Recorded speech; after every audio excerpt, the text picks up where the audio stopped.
नमस्कार साथियों, आपके अपने यूट्यूब चैनल साहिर क्लासेज में आप लोगों का स्वागत है। मैं सुनील कुमार एक बार पुनः आप लोगों के बीच में उपस्थित हूँ। साथियों, हमारे चैनल को लाइक, सब्सक्राइब, शेयर ज़रूर करें। साथियों, पिछली क्लास में हम लोगों ने सिंधु घाटी सभ्यता का अध्ययन किया था, बाद में उसकी रिवीजन क्लास की भी हम लोगों ने वीडियो देखा था।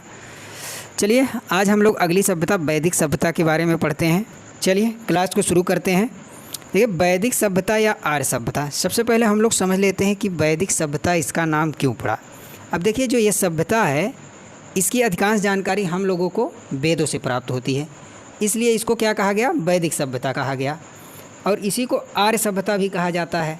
आर्य जो है एक जात विशेष को समझा जाता था, और आर्यों को क्या कहा जाता है, भारतीय सभ्यता या संस्कृत का संस्थापक माना जाता है। ये देखिए, आर्य शब्द जो है संस्कृत भाषा का शब्द है, जिसका अर्थ होता है उत्तम या श्रेष्ठ या कुलीन।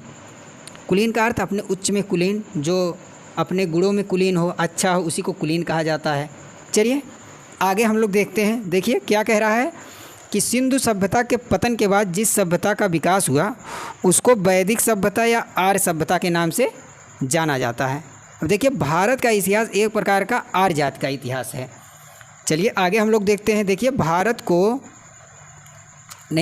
में आर्यों की जो पहचान होती है किससे होती है, ये नार्डिक प्रजाति से की जाती है। इनकी पहचान, भारत में आर्यों की जो पहचान की जाती है ये नार्डिक प्रजाति से की जाती है। देखिए, आर्यों को जो है लिपि का ज्ञान नहीं था। वे क्या करते थे, वे अपनी बात को सुनकर एक पीढ़ी से दूसरे पीढ़ी तक पहुंचाते थे, जिसे श्रुत कहा जाता था।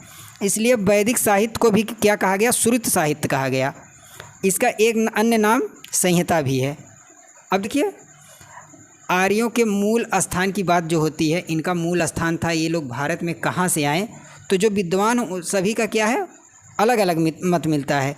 जैसे आपके बाल गंगाधर तिलक जी मिलेंगे तो बताते हैं कि ये आर्य जो आए ये आर्कटिक प्रदेश से आए।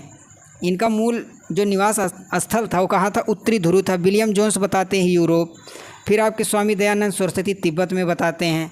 फिर इधर डॉक्टर संपूर्णानंद इसको आल पर्वत के पूरब में यूरेशिया के निकट का बताते हैं। फिर इधर आप आएंगे देखेंगे रोड साहब बैक्टीरिया का बताते हैं। लेकिन सबसे प्रमाणिक जो मत है जिसको अधिकांश विद्वान मानते हैं वो किसका है, मैक्स मूलर साहब का है। देखिए, मैक्स मूलर साहब जो थे जर्मन के विद्वान थे। इन्होंने आर्यों का जो मूल स्थान बताया वो मध्य एशिया को बताया, और मध्य एशिया में ही एक जगह आपकी बैक्टीरिया, उसी को इन्होंने क्या बताया है, आर्यों का मूल स्थान बताया है। ठीक है, जो सर्वाधिक प्रमाणिक माना जाता है।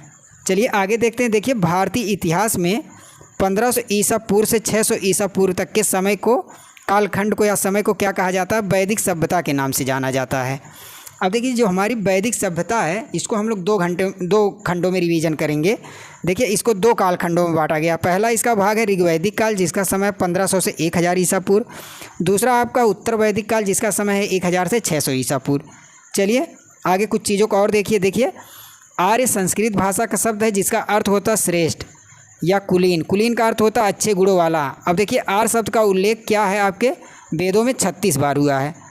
चलिए इसकी सामाजिक या प्रशासनिक इकाई देख लेते हैं कि ऋग्वैदिक काल में जो समाज की प्रशासनिक इकाई थी वो कैसी थी। देखिए, परिवार को कुल, परिवार जो होते थे उनको एक नाम दिया गया, कुल कहा जाता था। और कुल के मुखिया को क्या कहा जाता था, कुलप कहा जाता था। जब कई सारे कुल मिल जाते थे तो उसको एक नया नाम दिया गया, ग्राम नाम दिया गया। कई सारे कुलों को मिलाकर क्या बनता था, ग्राम बनता था। और ग्राम का जो प्रधान होता था, मुख्य अधिकारी जो होता था, उसको ग्रामीणी कहा जाता था। और जब कई सारे ग्राम मिल जाते थे तो कई सारे ग्रामों को मिलाकर किसका निर्माण होता था, विष का निर्माण होता था। और जो विष का सर्वोच्च अधिकारी या मुखिया होता था उसको विषपति कहते थे। और कई सारे विष मिलकर आपके किसका निर्माण करते थे, जन का निर्माण करते थे। और जो जन का सर्वोच्च अधिकारी होता था उसको रक्षक, गोपत या राजन कहते थे। आगे हम लोग देखते हैं। देखिए, राजा जिन मंत्रियों की सहायता से कार्य करता था उसको रत्निन कहा जाता था। क्या कहा जाता था, रत्निन कहा जाता था। चलिए आगे और कुछ चीज़ों को देखते हैं। चलिए हम पहले कालखंड जो आपका है ऋग्वैदिक काल, जिसका समय है आपका 1500 से 1000 ईसा पूर्व, उसका अध्ययन करते हैं। ठीक है, चलिए इसमें देखते हैं। देखिए, सिंधु सभ्यता कैसी थी, हम लोगों ने पीछे पढ़ा। सिंधु सभ्यता आपकी कैसी थी, शहरी सभ्यता थी, नगरीय सभ्यता थी। लेकिन आपकी जो वैदिक सभ्यता वो मूलतः कैसी सभ्यता थी, ग्रामीण सभ्यता थी। और ऋग्वैदिक कालीन समाज जो था उसका जो समाज का आधार था वो परिवार था। और परिवार जो होता तो कैसा था, पितृसत्तात्मक था। अगर सिंधु घाटी सभ्यता में आप देखेंगे जो परिवार था वो कैसा था, मातृसत्तात्मक था, लेकिन यहाँ पर कैसा था, पितृसत्तात्मक। अब देखिए आर्यों के जीवन का जो आर्थिक जीवन का मुख्य व्यवसाय था वो आपका क्या था, कृषि और पशुपालन था, कृषि और पशुपालन। अब देखिए कृषि योग्य जो भूमि होती थी उसको उर्वरा या क्षेत्र कहा जाता था। आइए थोड़ा सा हम वेद के अर्थ को समझ लेते हैं। देखिए वेद जो है विद धातु से बना है, जिसका अर्थ होता है ज्ञान। इसमें क्या है, वेदों में किसकी चर्चा होती, सूक्तों, प्रार्थनाओं, स्तुतियों, मंत्रों, तंत्रों, योगों संबंधी चीज़ों का क्या है, वेद में संग्रह है। अब देखिए जो वेदों के संकलन करता हैं वो महर्षि कृष्ण द्वैपायन, जिनका उपनाम आपका क्या है, वेदव्यास है। अब देखिए वेदों का जो अन्य नाम उसको संहिता भी कहा जाता है। ठीक है, चलिए आगे हम लोग कुछ चीज़ों को देखते हैं। अब देखिए ये तो हम लोगों ने ऊपर पढ़ा, वेदों का एक अन्य नाम श्रुति भी है। ठीक है, अब चलिए वेदों की संख्या जो आपकी 4 है, चारों वेदों को हम लोग देख लेते हैं। देखिए पहला आपका वेद है ऋग्वेद, दूसरा आपका यजुर्वेद, तीसरा सामवेद, चौथा अथर्ववेद। देखिए ऋग्वेद जो है सबसे प्राचीन माना जाता है। इसमें क्या है, सूक्तों का संग्रह है, मंत्रों का संग्रह है। ठीक है, यजुर्वेद में यज्ञ संबंधी सूत्रों को लिखा गया, मंत्रों को लिखा गया है। सामवेद में क्या है, गीतों का संग्रह है। अथर्ववेद आपका जो है ये तंत्रों मंत्रों का संग्रह है। चलिए आगे सबसे पहले हम ऋग्वेद का अध्ययन करते हैं। देखिए आपके जो ऊपर के 3 वेद है, ऋग्वेद, यजुर्वेद, सामवेद, इन तीनों को क्या कहा जाता है, वेद त्रयी कहा जाता है। आइए ऋग्वेद की जो मुख्य बातें हम उनको देख लेते हैं। देखिए ऋग्वेद जो है इसमें देवताओं की स्तुति में गाए गए मंत्र हैं। ठीक है, जो ऋग्वेद है उसमें जो आपके देवता हैं उनके स्तुति में गाए गए मंत्रों का क्या है, संग्रह है। अब देखिए ऋग्वेद की जो रचना हुई आपके कहाँ हुई, सप्त सैंधव प्रदेश में हुई, और ऋग्वेद के जो रचनाकार आपके महर्षि कृष्ण द्वैपायन है। आइए कुछ चीज़ों को और देखते हैं ऋग्वेद में। देखिए ऋग्वेद जो है इसमें कुल 10 मंडल हैं, 10 मंडल हैं, 1028 आपके क्या हैं, सूक्त हैं, 1028 सूक्त हैं, और इसमें लगभग 10,580 आपकी ऋचाएँ या मंत्र मिलते हैं। कहीं कहीं आपको इसमें भी मिल जाएंगे, कहीं कहीं लगभग करके आपको 11,000 भी ऋचाएँ दे देता। अब देखिए ऋग्वेद के 3 पार्ट हैं। पहला आपका है साकल, जिसमें 10 मंडल हैं, 1017 सूक्त हैं। दूसरा आपका बालखिल है, जिसमें 11 सूक्त हैं। तीसरा आपका वास्कल है, जिसमें आपके 56 मंत्र मिलते हैं। देखिए ऋग्वेद के 10वें मंडलों में 10वें जो मंडल हैं उसमें क्या है, दूसरे से 7वें मंडल तक जो मंडल है उसको प्राचीन माना जाता है। दूसरे से जो आपका 7वां मंडल है, दूसरा और 7वां, उसको प्राचीन माना जाता है, जिन्हें वंश मंडल कहा जाता है। अब देखिए कुछ मंडल बाद में जोड़े गए, जैसे 1, 8, 9, 10, ये सब आपके क्या जोड़े गए, बाद में जुड़े हुए मंडल माने जाते हैं। चलिए आगे और कुछ चीज़ों को देखिए। देखिए क्या कह रहा है, ऋग्वेद के ब्राह्मण जो ग्रंथ है उनका नाम एक का ऐत्रेय, दूसरा का नाम कौस्तकी है। देखिए ऋग्वेद का जो अध्ययन करने वाला पुरोहित होता था, पुरोहित उसको होत्री कहा जाता था। क्या कहा जाता था, होत्री, उसको होत्री कहा जाता था। और ऋग्वेद का जो उपवेद है उसको आयुर्वेद कहा जाता है। ऋग्वेद का उपवेद जो है उसको क्या कहा जाता है, आयुर्वेद कहा जाता है। चलिए आगे कुछ चीज़ों को और देखते हैं। देखिए अभी हम लोगों ने ऊपर ही देखा, आयुर्वेद को ऋग्वेद का क्या कहा जाता है, उपवेद कहा जाता है। अब देखिए ऋग्वेद में कुछ प्रमुख नदियों का उल्लेख है। जैसे ऋग्वेद की सर्वाधिक पवित्र नदी जो है ऋग्वेद में, उसको सरस्वती को माना गया है। इसे नदीत्मा कहा गया, नदियों में सर्वश्रेष्ठ कहा गया है। अब देखिए कभी कभी क्वेश्चन पूछ लेता है, ऋग्वेद में किस नदी का सर्वाधिक बार उल्लेख हुआ, सबसे ज़्यादा बार उल्लेख हुआ, तो कौन सी आपकी नदी है, सिंधु नदी है। सिंधु नदी का उल्लेख जो आपके ऋग्वेद में सर्वाधिक बार हुआ है। फिर देखिए जो ये आपकी यमुना नदी है, इसका उल्लेख आपका 3 बार हुआ है। गंगा नदी का उल्लेख ऋग्वेद में 1 बार हुआ है। और इन सब की जानकारी आपके 10वें मंडल मिलती है, ऋग्वेद के 10वें मंडल में। चलिए आगे कुछ चीज़ों को देखते हैं। देखिए ऋग्वेद में जो पुरुष देवताओं की प्रधानता है, इंद्र का वर्णन सबसे अधिक बार, ऋग्वेद में इंद्र का वर्णन जो है सबसे अधिक बार 250 बार, जबकि इंद्र को पुरंदर कहा गया है, जिसका अर्थ होता है दुर्ग को तोड़ने वाला। और अग्नि का उल्लेख देखिए 200 बार मिलता है। और अस्तोमा सदगमय, ये वाक्य जो है ऋग्वेद से लिया गया है। आगे और कुछ चीज़ों को हम लोग देखते हैं। देखिए ऋग्वेद में एक शब्द मिलता है, दस्तु हत्या शब्द। दस्तु हत्या शब्द का बार बार उल्लेख मिलता है, पर दास हत्या जो है का नहीं मिलता है। ऋग्वेद में किसी तरह के न्यायिक अधिकारी का उल्लेख नहीं मिलता है। ऋग्वेद की अनेक बातें जो जिंद अवस्था है, ये भी एक क्या है, ग्रंथ है। ये ईरानी भाषा का जिंद अवस्था ग्रंथ है। इससे क्या होती हैं, मिलती जुलती हैं। आइए ऊपर कुछ चीज़ों को हम लोग देख लेते हैं। ऋग्वेद में किस चीज़ का कितनी बार उल्लेख हुआ है। देखिए ऋग्वेद में अगर आपसे पूछा जाए किस शब्द का सबसे अधिक बार उल्लेख हुआ है, तो पिता शब्द का कितनी बार, 335 बार। और जन शब्द का 275 बार उल्लेख हुआ, इंद्र शब्द का 250 बार, माता का 234 बार, अश्व का 215 बार, अग्नि का 200 बार, गौ या गाय का उल्लेख 176 बार, विष या बैल का 170 बार, सोम देवता का 144, विधत का ये विधत और सभा समिति ये सब क्या थी, राजनीतिक इकाइयाँ थी। तो विधेयक का 122 बार, विष्णु का 100 बार, गण का 46 बार और गौशाला का 45 बार। फिर इधर आप देखेंगे कृषि का जो है 33 बार, वरुण का 30 बार, वर्ण का 23 बार उल्लेख हुआ है। फिर सेना शब्द का उल्लेख जो आपका 20 बार, ब्राह्मण का 15 बार, ग्राम का 13 बार, बृहस्पति का 11 बार, राष्ट्र का 10 बार, क्षत्रिय का 9 बार और समित का 9 बार, सभा का 8 बार, यमुना का 3 बार, रुद्र का 3 बार, वैश्य का 1 बार, शूद्र का 1 बार। इन सारे शब्दों का उल्लेख मिलता है। देखिए राजा का भी 1 बार और पृथ्वी का भी 1 बार उल्लेख मिलता है। चलिए अगला वेद हम लोग देखते हैं सामवेद। देखिए साम का अर्थ होता है गायन, ठीक है। और सामवेद से ही स्वर प्रथम 7 स्वर जाप के सारे गामा पा धा नी सा रे इसकी जानकारी मिलती, इसलिए इसे भारतीय संगीत का जनक भी माना जाता है सामवेद को। अब देखिए इसका जो उपवेद है, सामवेद का जो उपवेद है कौन सा, ये गंधर्व वेद है। और देखिए जो इसके ये आपका जो सामवेद है, इसके जो गाने वाले पंडित या पुरोहित होते थे उनको उद्गाता बोला जाता था। क्या बोला जाता था? उद्गाता। अब देखिए इसकी 3 शाखाएं हैं, कौथुम, राणायनीय, जैमिनीय। और कौथुम शाखा अधिक प्रचलित तथा प्रमाणिक है। अब देखिए इंद्र के विभिन्न नाम मिलते हैं, जैसे रथेष्ट भी इन्हीं को कहा गया, विजयेंद्र भी कहा गया है, पुरंदर इन्हीं को कहा गया, सोमपाल कहा गया है, सतकृत कहा गया है, वृत्रहन कहा गया, मधवा इन्हीं को कहा गया है।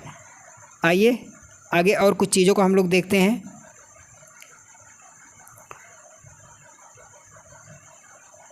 चलिए देखिए पुराणों में सामवेद की सहस्रकलाओं का उल्लेख है। देखिए सामवेद के 2 भाग हैं, पूर्वार्चिक और उत्तरार्चिक। सामवेद के जो ब्राह्मण ग्रंथ हैं आपके पंचविश हो गया, षड्विश हो गया, जैमिनी हो गया, छांदोग्य हो गया। और देखिए आपका जो अथर्ववेद के कोई आरण्यक नहीं है। सामवेद के जो ऋत्विक होते हैं उनको कहने वाले जो होते तो उनको क्या बोला जाता था? उद्गाता बोला जाता। ऊपर हमने इसकी चर्चा की थी। चलिए अगला वेद देखते हैं हम लोग, यजुर्वेद। देखिए यज का अर्थ होता है यज्ञ। इसमें यज्ञ की विभिन्न विधियों का प्रतिपादन किया गया है। इसमें यज्ञ बलि संबंधित मंत्रों का वर्णन है। यजुर्वेद जो है आपका गद्य और पद्य में दोनों में लिखा गया है। यदि आपसे पूछ लिया जाए कौन सा वेद आपका गद्य और पद्य दोनों में है तो आपका कौन सा है? यजुर्वेद है। देखिए यजुर्वेद के 2 प्रधान रूप है। पहला आपका कृष्ण यजुर्वेद है, दूसरा आपका शुक्ल यजुर्वेद है। अब देखिए कृष्ण यजुर्वेद की 4 शाखाएं हैं। पहली आपकी काठक, दूसरी आपकी कपिष्ठल, तीसरी आपकी मैत्रेयी, चौथी आपकी तैत्तिरीय संहिता है। देखिए शुक्ल यजुर्वेद इसे वाजसनेयी संहिता भी कहते हैं। आइए आगे कुछ चीज़ और देखते हैं। देखिए 2 शाखाएं कर्ण और मध्यांदिनी। अगला देख लीजिए शुक्ल यजुर्वेद, जिसको वाजसनेयी संहिता भी कहा जाता है, ठीक है। इसमें क्या है? वास्तविक यजुर्वेद मानते हैं इसको। देखिए यजुर्वेद का जो अंतिम अध्याय है इसको जो बोलते हैं ईशोपनिषद। ईशोपनिषद अध्यात्म चिंतन से संबंधित है। आइए और कुछ चीज़ों को देखते हैं। देखिए शुक्ल यजुर्वेद के जो 2 ब्राह्मण ग्रंथ, एक शतपथ हो गया, एक कृष्ण यजुर्वेद का ब्राह्मण। ये देखिए शुक्ल यजुर्वेद का जो ब्राह्मण ग्रंथ शतपथ है और कृष्ण यजुर्वेद का जो ब्राह्मण ग्रंथ है वो तैत्तिरीय है। यजुर्वेद का जो आरण्यक है वो तैत्तिरीय है। यजुर्वेद में देखिए हाथियों को पालने का उल्लेख मिलता है। यजुर्वेद को जो गाने वाले ऋषि होते थे उनको क्या कहा जाता था? अधर्व कहलाता था, जिसका कार्य इस वेद के मौलिक गद्य भाग को पढ़ना तथा एक संबंधी कार्य कराना था। अब देखिए धनुर्वेद को जो है यजुर्वेद का क्या माना जाता है? उपवेद माना जाता है। जो आपका धनुर्वेद है ये जो आपका यजुर्वेद का क्या है? उपवेद है। चलिए आगे कुछ चीज़ों को हम लोग देखते हैं। आइए अगला देखते हैं हम लोग अथर्ववेद। देखिए अथर्ववेद को ब्रह्मावेद अर्थात वेदों में श्रेष्ठ वेद भी कहा जाता है। इसकी रचना जो है अथर्वा ऋषि ने की, ठीक है। अथर्वा ऋषि के नाम पर पढ़ी करने वाले आपको वही है, ठीक है। वेद का नाम अथर्ववेद पड़ा, ठीक है। अथर्ववेद का ब्राह्मण ग्रंथ जो है आपका कौन सा है? गोपथ है। इसमें याज्ञिक अनुष्ठानों का वर्णन है। देखिए अथर्ववेद में जो है 20 अध्याय हैं, 731 सूत्र हैं, लगभग 6000 आपके मंत्र हैं, ठीक है। इसमें वशीकरण, कर्मकांड, बहुत सारी चीज़ों की जानकारी है। आइए थोड़ा सा ऋग्वेद और अथर्ववेद में अंतर देख लेते हैं। देखिए ऋग्वेद में देवताओं की स्तुति मंत्रों के संग्रह है और देखिए ऋग्वेद में देवताओं की स्तुति जो है, मतलब इसमें जो मंत्र हैं वो देवताओं की स्तुति में कहे गए हैं। देखिए अथर्ववेद में उपचार एवं अभिचार परक मंत्रों का उच्च संकलन है। और देखिए ऋग्वेद में मंत्र ऋषियों द्वारा रचित हैं। अथर्ववेद मंत्र क्या है, सामान्य जन द्वारा। और देखिए ऋग्वेद में विशिष्ट जनजीवन को प्रस्तुत करता है और अथर्ववेद सामान्य जनजीवन को प्रस्तुत करता है। ऋग्वेद में वर्णित यज्ञ खर्चीले एवं उच्च वर्ग द्वारा संपादित होते थे। अथर्ववेद में जो वर्णित यज्ञ वो कम खर्चीले व सामान्य वर्ग के द्वारा संचालित होते हैं। आइए आगे कुछ चीज़ों को और देखते हैं। देखिए ऋग्वेद में जो है जादू टोना भूत प्रेत औषधि आदि चीज़ों का वर्णन है। देखिए अथर्ववेद में ही कुरु के राजा परीक्षित का उल्लेख है। ठीक है, जिन्हें परीक्षित को कहा किसका देवता माना जाता है, परीक्षित को आपका मृतलोक का देवता माना जाता है। जो परीक्षित हैं उनको किसका देवता माना जाता है, मृतलोक का देवता माना जाता है। देखिए अथर्ववेद में मगध तथा अंग क्षेत्र में रोग फैलने की कामना की गई है। और देखिए अथर्ववेद का जो उपवेद है उसको शिल्पवेद कहा गया है। देखिए काशी का जो पहली बार उल्लेख मिलता है वो अथर्ववेद में ही मिलता है। अथर्ववेद के मंत्रों का उच्चारण करने वाले पुरोहित को ब्रह्मा कहा जाता था। अथर्ववेद में सभा समिति को प्रजापति की 2 पुत्रियां कहा गया है। आइए आगे कुछ चीज़ों को देखते हैं हम लोग। देखिए ये जो सभा समिति तथा विधत ये राजनीतिक क्या है, इकाइयाँ हैं। अब देखिए अभी हम लोगों ने ऊपर पढ़ा कि वैदिक कालीन जो परिवार कैसा था, पितृसत्तात्मक था। अब देखिए सामान्य वर्ण था, जो सामाजिक वर्ण व्यवस्था थी उसको कर्म के आधार पर आधारित थी। कर्म के आधार पर लोगों को 4 भागों में बांटा गया, शिक्षक, रक्षक, वणिक और श्रमिक। और इसका उल्लेख 9वें मंडल में मिलता है। अब देखिए ये सोम जो था एक पेय पदार्थ था और ये आर्यों का जो था प्रमुख पेय पदार्थ था जो सोम था। देखिए समाज में आप ऋग्वैदिक काल में अगर आपसे पूछ लिया जाए स्त्रियों की स्थिति कैसी थी, तो स्त्रियों की स्थिति अच्छी थी। देखिए इस काल में पर्दा प्रथा, बाल विवाह, सती प्रथा, इन सब चीज़ों का प्रचलन नहीं था। आइए आगे देखते हैं। देखिए इसी काल में आपकी गार्गी, अपाला, सुक्ता, मैत्रेयी, कात्यायनी आदि वैदिक कालीन विदुषी महिलाएं, विदुषी मतलब विद्वान महिलाएं मिलती हैं। देखिए ऋग्वैदिक काल के देवताओं में सर्वाधिक महत्व किसका था, इंद्र का था। इसके बाद 2 देवता और आते थे, यज्ञ तथा वरुण। लेकिन अगर पूछा जाए ऋग्वैदिक काल के प्रमुख देवता सर्वाधिक महत्व किस देवता का था, तो आपके इंद्र थे। चलिए आगे और कुछ चीज़ों को देखते हैं हम लोग। देखिए और ऋग्वेद में ही इंद्र को क्या कहा गया है, पुरंदर कहा गया है। चलिए आगे चीज़ों को देखते हैं हम लोग। देखिए कुछ वैदिक कालीन प्रमुख देवता इनको हम देख लेते हैं।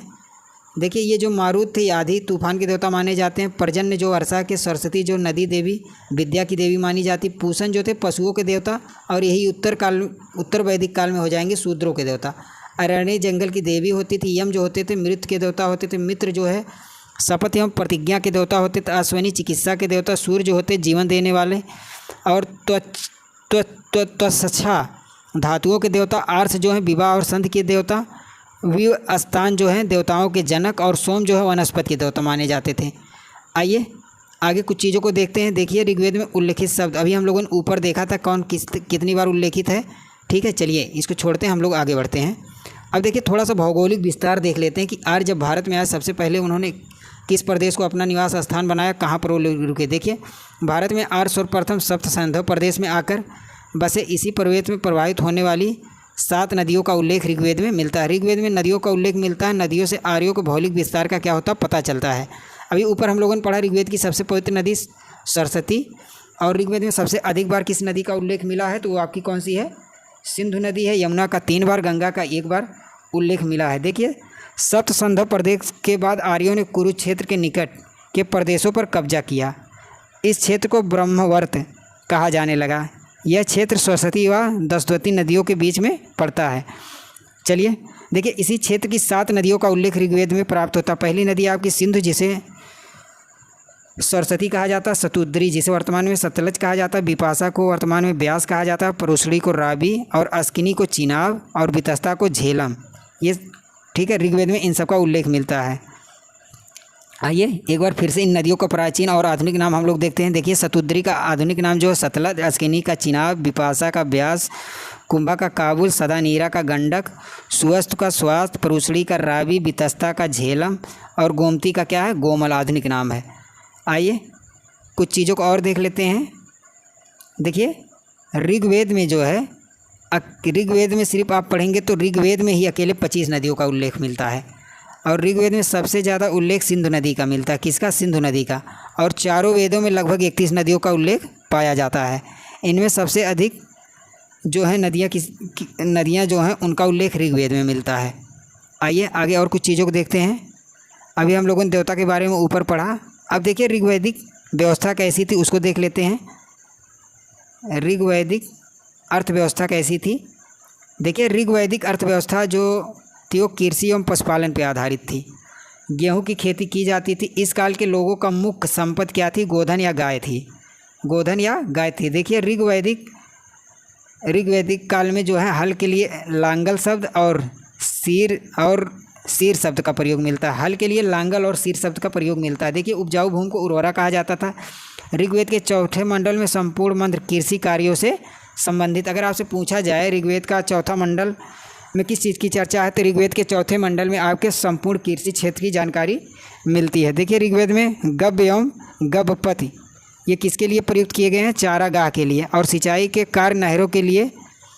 देखिए सिंचाई का कार्य नहरों से लिया जाता था, अर्थात इन लोगों को नहरों की जानकारी थी, नहरें बनाए हुए थे, ठीक है, नहरों की जानकारी थी, ठीक है। ऋग्वेद में नाहर शब्द के लिए कुल्या शब्द का प्रयोग मिलता है। देखिए भूमि जो होती थी किसी की निजी संपत्ति नहीं होती थी, इस पर सामूहिक अधिकार सभी का होता था।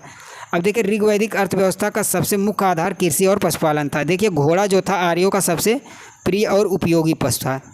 घोड़ा जो था आर्यों का सबसे प्रिय और उपयोगी पशु था।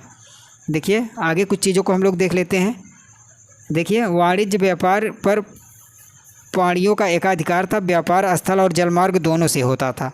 देखिए सूदखोर को वेनकाट कहा जाता था। क्रय विक्रय के लिए विनिमय प्रणाली का आविर्भाव हो चुका था। गाय और निष्क विनिमय के दो साधन थे। देखिए ऋग्वेद में जो है आपके नगरों का उल्लेख नहीं मिलता है। इस काल में सोना, तांबा और कांस्य धातुओं का प्रयोग होता था। देखिए ऋण लेने व बलि देने की प्रथा प्रचलित थी, जिसे कुसीद कहा गया है। आइए आगे कुछ चीज़ों को देखते हैं। देखिए कुछ चीज़ों उनके प्राचीन नाम और वर्तमान में उनका क्या नाम है। जैसे उर्वरा शब्द जो है ये इसमें आधुनिक नाम क्या दिया गया? जुते हुए खेत। लांगल जो है हल के लिए प्रयोग होता था प्राचीन में। ब्रिक जो है बैल को कहा जाता था। और देखिए करीस जो है गोबर की खाद को कहा जाता था। और सीता का जो प्रयोग हुआ है वो हल से बनी नालियाँ जो होती उनके लिए सीता का प्रयोग ये लोग करते थे। अवत जो है कुएँ का नाम था। देखिए हलवा को किवास कहा जाता था पहले। और बादल शब्द बादल के लिए पर्जन्य शब्द प्राचीन काल में प्रयुक्त होता था। तो आज की क्लास में इतना ही साथियों। हम लोग अब देखेंगे इसका पार्ट 2, जिसमें हम लोग पढ़ेंगे आपका उत्तर वैदिक काल 1000 से 600 ईसा पूर्व। तो बहुत बहुत धन्यवाद आप लोगों का। मिलते हैं अगली क्लास में। हम उसका दूसरा भाग उत्तर वैदिक काल, जिसका समय माना जाता है 1000 से 600 ईसा पूर्व। 1000 से 600 ईसा पूर्व। चलिए इसकी चर्चा करते हैं, देख लेते हैं उत्तर वैदिक काल। देखिए उत्तर वैदिक काल के राजनीतिक संगठन की मुख्य विशेषता बड़े राज्यों तथा जनपदों की स्थापना थी। देखिए राजत्व के जो दैवी उत्पत्ति का सिद्धांत है, इसका सर्वप्रथम उल्लेख ऐत्रेय ब्राह्मण में मिलता है। देखिए उत्तर वैदिक काल में राजा का महत्व बढ़ा और राजा का पद कैसा हो गया? वंशानुगत हो गया। और देखिए उत्तर वैदिक काल में जो परिवार थे पितृसत्तात्मक होते थे तथा संयुक्त परिवार की जो है प्रथा प्रचलित थी। पितृसत्तात्मक और संयुक्त परिवार की प्रथा प्रचलित थी। समाज में वर्ण व्यवस्था कर्म के बदले जन पर आधारित होगी। जैसे हम लोगों ने पिछली क्लास में जो पढ़ा था कि ऋग्वैदिक काल में जो हमारा समाज था उसको कर्म के आधार पर 4 भागों में बांटा गया था, जिसमें हम लोगों ने पढ़ा था कि शिक्षक, रक्षक, कर्मिक, श्रमिक इनको पढ़े थे। लेकिन वही जो व्यवस्था थी जब उत्तर वैदिक काल आता है तो वही व्यवस्था क्या हो जाती है? कर्म के आधार पर ना होकर किस पर हो जाती है? जन्म पर हो जाती है। इसकी चर्चा 10वें मंडल में है। देखिए जो जातियाँ 4 भागों में विभक्ति, पहला आपका ब्राह्मण, दूसरा क्षत्रिय, तीसरा वैद्य और चौथा शूद्र था। तो उत्तर वैदिक काल में जो समाज की वर्ण व्यवस्था थी वो किस पर आधारित हो जाती है? जन पर आधारित हो जाती है। देखिए इस काल के जो प्रमुख देवता थे कौन हो जाते हैं? प्रजापति, जिसको ब्रह्मा कहा जाता है, विष्णु और महेश हो जाते थे। और ऋग्वैदिक काल में आपके प्रमुख देवता कौन से रहते हैं? इंद्र रहते हैं। उसके बाद वरुण और अग्नि रहते हैं। अब देखिए इस काल के लोग जो हैं लोहे से परिचित हो जाते हैं। उत्तर वैदिक काल में सबसे पहले लोहे के साक्ष्य मिलते हैं। और वो कहाँ मिलते हैं? 1000 ईसा पूर्व में आपके जो यूपी उत्तर प्रदेश एटा जिला, उसके अतरंजी खेड़ा में लोहे का प्रथम प्रयोग देखने को मिलता है। वहीं से इसका साक्ष्य मिलता है। अब देखिए मानव जीवन था, इसको किसके 4 आश्रमों में बांट दिया गया था। मानव जीवन जो था इसको हम लोगों ने 4 आश्रमों में बटा था। ये देखिए, आइए थोड़ा सा आश्रम को देख लेते हैं। देखिए उत्तर वैदिक काल में आश्रम व्यवस्था क्या हुई, स्थापित हुई। आश्रम का अर्थ होता है कर्म करने के बाद विश्राम करना। अब देखिए छांदोग्य जो उपनिषद है इसमें केवल 30 आश्रमों का उल्लेख मिलता है। वर्ण शब्द का उल्लेख सर्वप्रथम आपके ऋग्वेद के 10वें मंडल में पुरुष सूक्त में हुआ है, जबकि जात का प्रयोग आपका महर्षि यास्क के निरुक्त कृष्ण जात के रूप में हुआ है। अब देखिए सबसे पहले जो ये हमारे चारों आश्रम व्यवस्था इनका जो उल्लेख देखने को मिलता है वो आपके ज्वालो उपनिषद में मिलता है। ज्वालो उस उपनिषद में जो है 4 आश्रम बताए गए हैं। आइए चारों को देख लेते हैं। देखिए पहला आपका है ब्रह्मचर्य। ब्रह्मचर्य जो है ये जन्म से 25 वर्ष, और ब्रह्मचर्य में क्या होता था, लोग ज्ञान प्राप्त करते थे, ठीक है। और पुरुषार्थ इसमें क्या था, धर्म था। देखिए ब्रह्मचार्य के बाद दूसरा हमारा आता था गृहस्थ। गृहस्थ जो है आपका 25 से 50 वर्ष माना जाता था। सांसारिक जीवन, इसका कार्य क्या था, सांसारिक जीवन अर्थात शिक्षा दीक्षा लेने के बाद लोग क्या करते थे, शादी विवाह करते थे और काम। फिर उसके बाद देखिए जो हमारा तीसरा आश्रम था वानप्रस्थ, इसको जो माना गया 50 से 75 वर्ष। इसमें ईश्वर का ध्यान लगाते थे, ठीक है, मोक्ष की प्राप्ति के लिए। चौथा आपका था जो आश्रम था संन्यास, ये आपका 75 से 100, ये भी मोक्ष की प्राप्ति है, तपस्या किया जाता था। देखिए चारों आश्रमों में सबसे विशेष जो माना जाता तो कौन सा आश्रम माना जाता है, गृहस्थ आश्रम माना जाता था। ये चारों आश्रमों में श्रेष्ठ माना जाता था। आइए चलिए आगे और कुछ चीज़ों को हम लोग देखते हैं। आगे कुछ और चीज़ों को देखते हैं। देखिए हम लोगों ने आश्रम देखिए, और मानव जीवन जो था, मानव जीवन में 16 संस्कार होते थे। जो उत्तर वैदिक काल में आपके 16 संस्कार प्रचलित थे। आइए 16 संस्कारों को भी देख लेते हैं हम लोग। देखिए ये आपके 16 संस्कार होते थे। पहला संस्कार जो होता था गर्भाधान संस्कार, ये जो होता था नर नारी का मिलन गर्भाधारण हेतु होता था। उसके बाद पुंसवन संस्कार होता था, ये गर्भ रक्षा एवं पुत्र प्राप्त हेतु होता था। फिर आपका सीमांतोन्नयन होता है, ये गर्भस्थ शिशु की मानसिक वृद्धि के लिए होता था। ये आपके जो 3 संस्कार ऊपर के हैं ये जब बच्चा पेट में रहता है तब होते थे, ठीक है। जैसे गर्भाधान जो होता था ये नर नारी का मिलन जो गर्भाधारण के लिए किया जाता था। उसके बाद पुंसवन आपका गर्भ रक्षा पुत्र प्राप्त, फिर सीमांतोन्नयन आपका गर्भस्थ शिशु की मानसिक वृद्धि के लिए। अब देखिए अगला जो होता था जात कर्म। ये जो शिशु पैदा हो जाता था तो उसके पिता द्वारा शिशु को आशीर्वाद देने का कार्य होता था और उसको शहद चटाने का काम करते थे उसके पिताजी। फिर उसके बाद बच्चे का नामकरण संस्कार होता था। फिर निष्क्रमण होता था। निष्क्रमण में क्या होता था, सबसे बच्चे को क्या होता था, घर से बाहर लाने का कार्य किया जाता था। और इसे शिशु को कौन बाहर लाता था, पिता या मामा द्वारा लाया जाता था। फिर देखिए अन्नप्राशन, 7वां आपका जो संस्कार था अन्नप्राशन। इसमें क्या होता था, बच्चे को अन्न खिलाया जाता था। फिर चूड़ाकरण जिसको मुंडन भी हम लोग बोलते हैं, इसमें क्या होता था, बच्चे का केस को मुड़वाया जाता था, मुंडन करवाया जाता था, उसके बाल को उतरवाया जाता था। 9वां आपका कर्ण छेदन, इसमें क्या होता था, बच्चे का कान छेदा जाता था।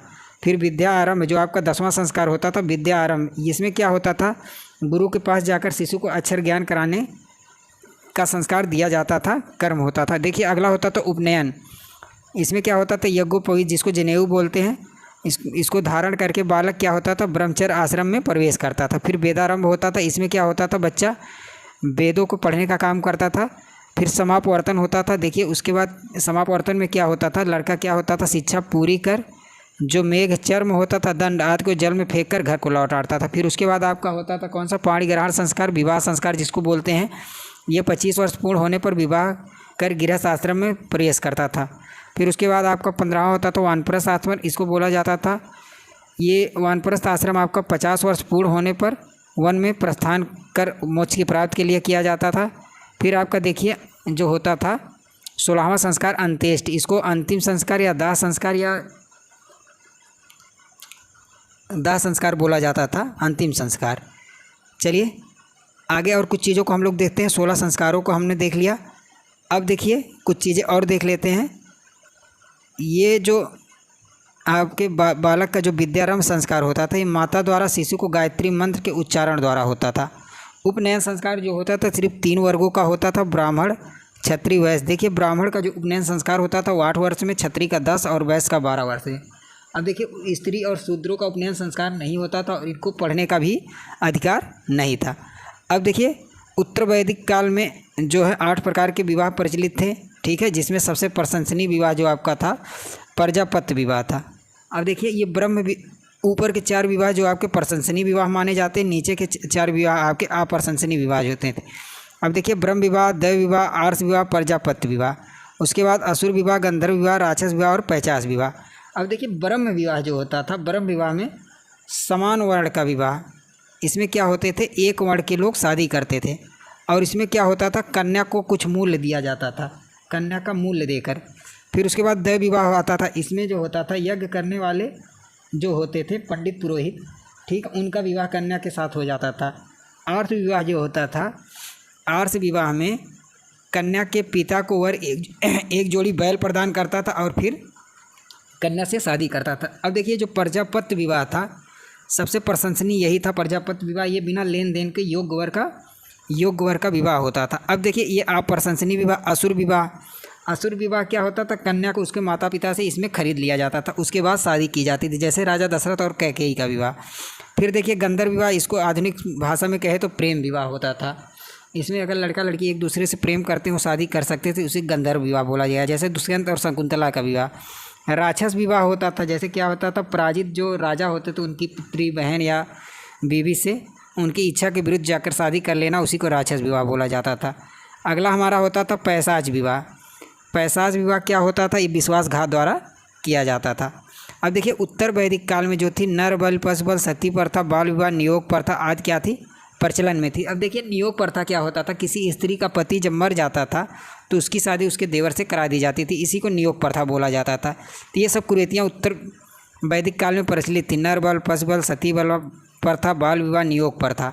आइए आगे कुछ चीज़ों को और देखते हैं।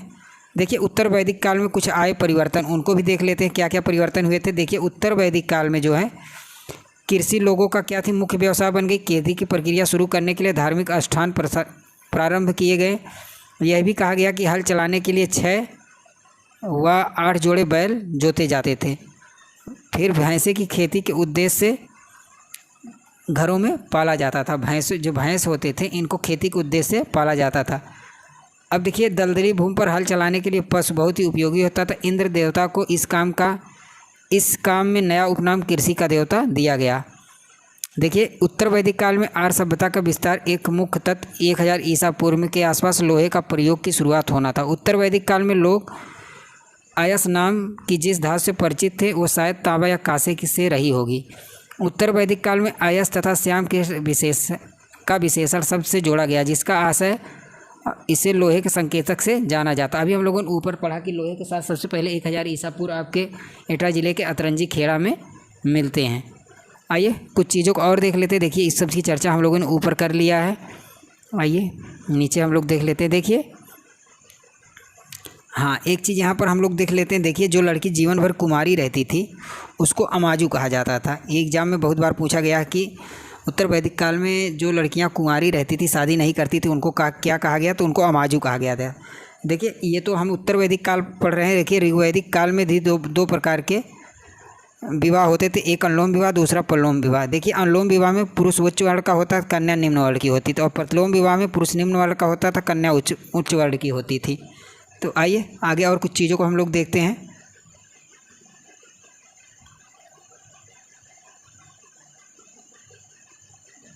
चलिए देखिए आज की क्लास में इतना ही, जो मुख्य बातें थी हम लोगों ने उसकी चर्चा कर लिया।